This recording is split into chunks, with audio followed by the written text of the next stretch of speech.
আজকে আমরা এগুলো দিয়ে একটা এক্সপেরিমেন্ট করতে চলেছি। এক্সপেরিমেন্ট বলছি এই কারণেই, কারণ নরেন মাঞ্চুরিয়ান ভেজের স্যুপ ছিল আর ম্যাগির নরমাল প্যাকেটের যে একটা পাস্তা হয়, চিজ পাস্তা, সেটা আমাদের কাছে ছিল। তো ভাবলাম দুটোকে একসাথে মিক্সড করে কিছু একটা বানানো যাক। তো প্রথমেই কেটে নিচ্ছি টমেটো, আর আমরা নিয়ে নিচ্ছি ধনেপাতা, কাঁচা লঙ্কা আর অল্প পেঁয়াজ আর অল্প একটু রসুন।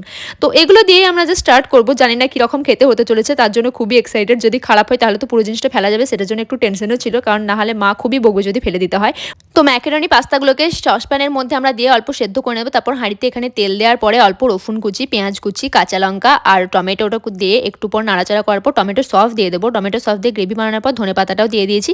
তারপরে দিয়ে দেবো নরের এখানে গুঁড়ো যে মশলাটা প্যাকেটে ছিল সেটা দিয়ে দিচ্ছি। সেটা দেওয়ার পর জল মেশানোর পর একটু গ্রেভি হয়ে আসার পরে সেদ্ধ করে রাখা পাস্তাগুলোকে এর মধ্যে দেওয়ার পরে একটু অল্প কিছুক্ষণের মধ্যে ফোটাতে হবে। তো এটা জাস্ট মানে টেস্ট আমি বলে বোঝাতে পারবো না, অসাধারণ ছিল এক্সপেরিমেন্ট। কিন্তু নেক্সট টাইম আমরা বানালে এভাবে আমরা পাস্তা বানাবো বলে প্ল্যান করেছি। উপর থেকে টমেটো সস দিয়ে সার্ভ করলাম। সন্ধ্যাটা